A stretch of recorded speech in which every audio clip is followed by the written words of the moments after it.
तो देखो बच्चों, हमारा जो यूनिट चल रहा है, और ये यूनिट क्या है? Basic concept of chemistry. Okay. आज हम इस यूनिट में जो टॉपिक डिस्कस करने वाले हैं, और ये टॉपिक है हमारा क्या? Law of multiple proportion. Okay, तो स्टार्ट करते हैं। तो हम यहां पर कौन सा लॉ फर्स्ट लेंगे? Law of multiple proportion. Okay, तो देखो बच्चों, ये क्या है? ये लॉ, ठीक है। तो ये जो लॉ है, ये दो एलिमेंट से बनने वाले जो डिफरेंट कंपाउंड्स होते हैं, उनमें इन एलिमेंट्स के मास रेशियो, उनके कॉम्पोजिशन, इससे रिलेटेड है। समझ गए बच्चों कि ये लॉ जो है दो एलिमेंट के कॉम्बिनेशन से बनने वाले डिफरेंट कंपाउंड्स में जो एलिमेंटल रेशियो है, उससे रिलेटेड है। इस लॉ में ये बोला गया है, समझ गए बच्चों, कि इस लॉ ये में क्या कहा गया है कि when two elements combine with each other to form two or more than two compounds, then masses of one element which combine with fixed mass of other element where a simple whole number ratio। बात समझ रहे बच्चों कि जब दो element combine होंगे तो एक एलिमेंट के जो डिफरेंट मासेस हैं और दूसरे एलिमेंट के जो फिक्स्ड मास है उससे जो कंबाइंड होंगे वो डिफरेंट मासेस, उनमें एक सिंपल होल नंबर रेशियो होता है। यही है लॉ ऑफ मल्टीपल प्रोपोर्शन। तो देखो, इसको प्रपोज्ड किया था, तो पहले तो मैं लिख दूं कि रिलेटेड, ठीक है, related to the mass percentage या मास, ठीक है, परसेंटेज और मास रेशियो। किससे रिलेटेड है बच्चों? मास परसेंटेज हो या mass ratio of two elements in their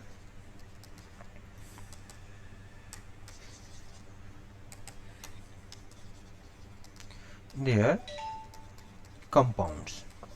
समझ गए ना कि ये जो लॉ है, ये दो एलिमेंट से बनने वाले जो कंपाउंड्स हैं, उनमें इन एलिमेंट्स के मास ना परसेंटेज या मास रेशियो इनसे रिलेटेड है। और इसको प्रपोज्ड किया था, it was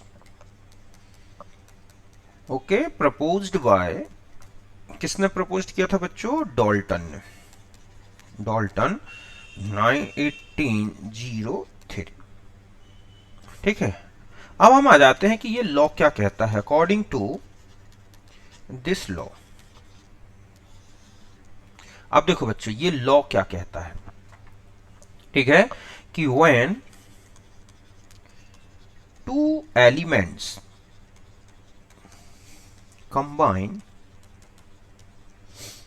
give two or more compounds, then different masses, ठीक है, different masses of one element combined with, ठीक है, अब आता है ये क्या कि fixed mass of other element, ठीक है, where a simple whole number ratio. तो ये है बच्चों ये लॉ। बात समझ गए ना कि ये कहता है कि when two elements combine give two or more compounds, then different masses of one element combined with fixed mass of other element where a simple whole number ratio. मतलब यह है कि दो एलिमेंट जब कंबाइंड होके दो या दो से ज्यादा कंपाउंड्स बनाते हैं, तो एक एलिमेंट के जो डिफरेंट मासेस होते हैं, जो दूसरे एलिमेंट के फिक्स्ड मास से रिएक्शन करते हैं, कंबाइंड होते हैं, तो उन डिफरेंट मासेस में एक सिंपल होल नंबर रेशियो होता है। देखो बच्चों कैसे, जैसे CO है तो आप देखोगे यहां पे कि 12 ग्राम, ठीक है, carbon combined with 16 gram oxygen, ठीक है। एक CO2 में देखो आप 12 gram carbon combined with 32 gram oxygen, ठीक है। तो यहां पर देखो आप कि दस, हम ये कह सकते हैं कि दस, ये जो डिफरेंट मासेस हैं, डिफरेंट, ठीक है, मासेस ऑफ ऑक्सीजन, ठीक है, जो कि कितना है 16 एंड 32 ग्राम, ठीक है, कि different masses of oxygen which combined with fixed mass of carbon, और वो कितना है बच्चों 12 ग्राम। अब देखो इसका where's a simple whole number, ठीक है, रेशियो। कौन सा रेशियो दिख रहा है आपको, देखो कि 16:32 मीन्स 1:2, और यही लॉ कह रहा है कि CO और CO2 में कि कार्बन के फिक्स्ड 12 ग्राम से कंबाइंड होने वाले जो ऑक्सीजन के डिफरेंट मासेस हैं 16 और 32 ग्राम, इनमें क्या दिख रहा है, एक सिंपल होल नंबर रेशियो। और देखो बच्चों, ठीक है, एक अदर एग्जांपल लेते हैं।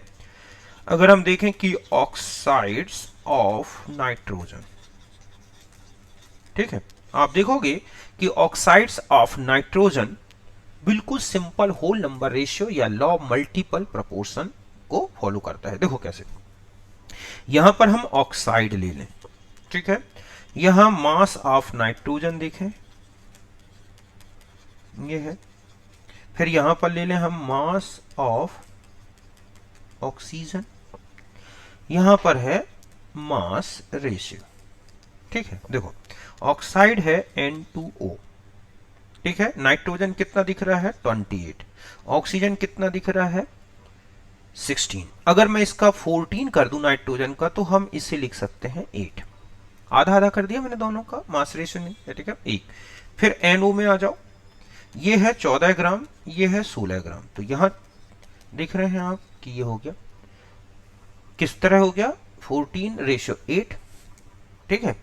अभी हम इसमें देखेंगे, फिर हम आ जाते हैं N2, ठीक है, O3 में आ जाओ, तो यहां देखो कितना ले रहा है आप इसका नाइट्रोजन का, हम यहां देखें तो ये है 28, तो ये है 48।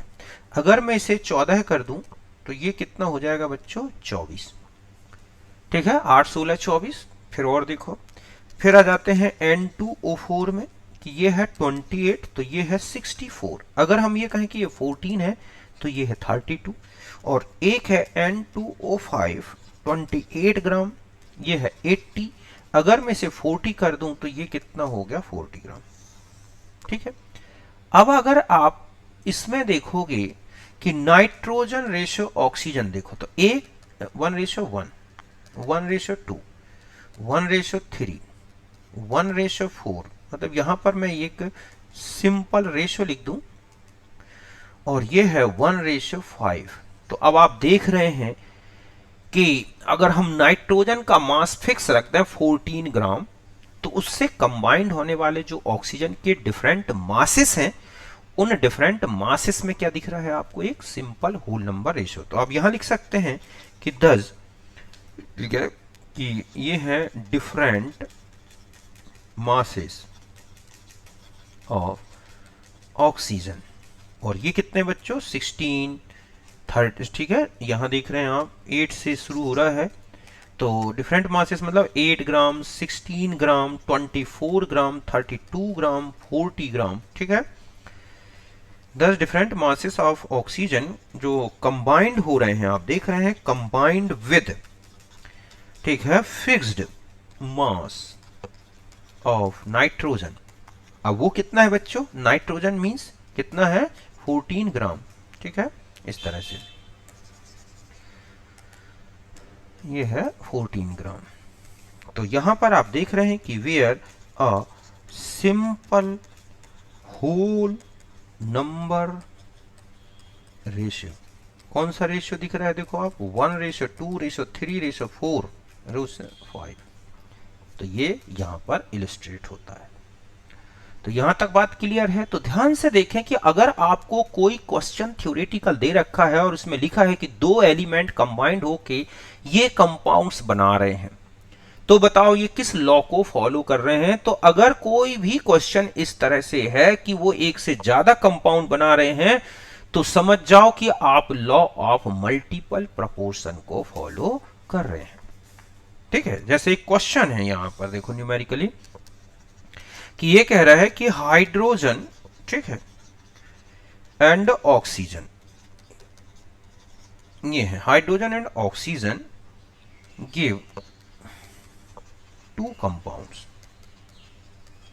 ठीक है, एक में कह रहा है कि फर्स्ट जो कंपाउंड है यहां पर ये है कि इसमें कह रहा है कि फर्स्ट कंपाउंड में जो हाइड्रोजन है वो है 5.93%। ठीक है, और जो सेकेंड कंपाउंड है उसमें हाइड्रोजन है 11.2%। ठीक है बच्चों, ये है। तो ये कह रहा है कि illustrate law of multiple proportion, कि क्या ये लॉ मल्टीपल प्रोपोर्शन को इलस्ट्रेट कर रहा है कि एक कंपाउंड में हाइड्रोजन इतना है, दूसरे कंपाउंड में इतना है हाइड्रोजन, तो बताएं कि दो कंपाउंड ये बन रहे हैं हाइड्रोजन ऑक्सीजन से। तो आपको करना क्या है बच्चों, करना क्या है, मैंने आपको भी बताया कि आपको दूसरे एलिमेंट के जो डिफरेंट मासेस हैं, जो किसी एक एलिमेंट के फिक्स्ड मास से कंबाइंड हो रहे हैं, वो निकाल लो, और वो जो मास आएगा उसमें एक रेशियो निकाल के देखो। अगर वो सिंपल होल नंबर रेशियो आ रहा है तो ये लॉ ऑफ मल्टीपल प्रोपोर्शन को फॉलो कर रहा है। तो हम यहां पे, ठीक है, ये देखेंगे कि हाइड्रोजन का और ऑक्सीजन का पहले तो मास लिखें। ठीक है, कि अगर हम ये देखें कि by part of oxygen that combined with one part of the hydrogen, तो हम यहां पर जब स्टार्ट करेंगे तो हम कैलकुलेट करेंगे क्या बच्चों, कैलकुलेट, ठीक है, different masses of oxygen which combined with 1 gram of hydrogen। ठीक है, और ये जो डिफरेंट मासेस जब आप ऑक्सीजन के निकालोगे तो इनमें आपको क्या निकाल के देखना है, एक सिंपल होल नंबर रेशियो। तो देखो पहले जैसे आपने लिखा फर्स्ट कंपाउंड, ठीक है, पहले आप उसमें परसेंटेज लिख लो। फर्स्ट कंपाउंड ये है, आपने लिख दिया फर्स्ट कंपाउंड। ठीक है, तो फर्स्ट कंपाउंड में जो हाइड्रोजन है उसमें आपने देखा 5 पॉइंट कितना है, 93%, यही है ना, ये है। तो ऑक्सीजन कितना बचेगा बच्चों, अगर आप उसमें से माइनस कर दोगे तो 94.07%, या हम ये कहें कि हाइड्रोजन है 5.93 ग्राम, तो ऑक्सीजन हो गया 94.07 ग्राम। ठीक है बच्चों, अब हम यहां ऐसे रिएक्शन करेंगे कि 1 ग्राम हाइड्रोजन से कितना कंबाइंड हो रहा है। समझ गए ना, कि फर्स्ट ऑक्सीजन में अगर हम निकाल के देखें कि ये है कि मास ऑफ हाइड्रोजन, ठीक है, तो कितना कंबाइंड होगा। तो first compound of number of part by mass of oxygen that combined with 1 part of oxygen. तो अब यहां लिखोगे आप कि 5.93 ग्राम, ठीक है, हाइड्रोजन इज इक्वल टू है आपके पास 94.07 ग्राम ऑक्सीजन। तो अगर हम यहां 1 ग्राम हाइड्रोजन लेते हैं बच्चों, तो देखो क्या हो जाएगा, 94.07 अपॉन 5.93। ठीक है, तो ये आपके पास कितना आ गया, देखो तो ये आ गया 15.86। एक बार सही ढंग से कैलकुलेट कर लेता हूं मैं, ठीक है, कि यही आ रहा है कि नहीं। तो ये आ गया 94.07 डिवाइडेड बाय 5.93 15.93, तो ये आ गया 15.86 ग्राम। ये किसका मास निकला है बच्चों? ऑक्सीजन का। एक फर्स्ट में निकाल लिया आपने, ठीक है। ऐसे ही हम सेकेंड ऑक्साइड में निकाल के देखते हैं। सेकेंड में देखो आप, हाइड्रोजन कितना है आपके पास? 11.2%। तो ऑक्सीजन कितना हो गया बच्चों? 88.8%। मीन्स हाइड्रोजन यहां है 11.2 ग्राम, तो ऑक्सीजन हो गया 88.8 ग्राम। बस फिर इसमें भी आप देखें कि 11.2 ग्राम हाइड्रोजन इक्वल टू लिख रहे हैं आप 88.8 ग्राम क्या बच्चों? ऑक्सीजन। तो सोचो कि 1 ग्राम अगर हम हाइड्रोजन लें तो ये हो जाएगा 88.8 अपॉन 11.2, ठीक है। तो ये आ रहा है 7.9 ग्राम ऑक्सीजन। तो अब आप इनका एक रेशियो निकालो कि दस जो डिफरेंट मास हैं, डिफरेंट, ठीक है, मासेस ऑफ ऑक्सीजन, ये जो है which combined with 1 gram of hydrogen, ठीक है। तो देखो यहां पर पहले वाले कंपाउंड में अगर हम फर्स्ट कंपाउंड में लें तो ऑक्सीजन आपके पास कितना था? देखो बच्चों कि पहले वाले कंपाउंड में 15.86 कितना है? 15.86 ऑक्सीजन के मास निकाल रहा हूं, ठीक है, ऑक्सीजन मास ये। और सेकेंड कंपाउंड में देखो तो ये है 7.9 ग्राम, ठीक है। यहां पर अगर आप रेशियो निकालना चाहें कि रेशियो ऑफ मासेस, ठीक है, तो इसको डिवाइड कर दो आप। अगर आप इसको डिवाइड करोगे तो 2 रेशियो में क्या आएगा? 1। तो इसका मतलब समझ रहे हो आप कि पहले वाले और दूसरे वाले में कि 10, ठीक है, 10 कि जो सिंपल रेशियो आ रहा है, simple ratio of masses of oxygen कितना दिख रहा है बच्चों आपके? ये 2:1, ठीक है, which combined with 1 gram of hydrogen, इस तरह से। तो एक में ऑक्सीजन का 2 रेशियो कंबाइंड हो रहा है और एक में 1 रेशियो कंबाइंड हो रहा है।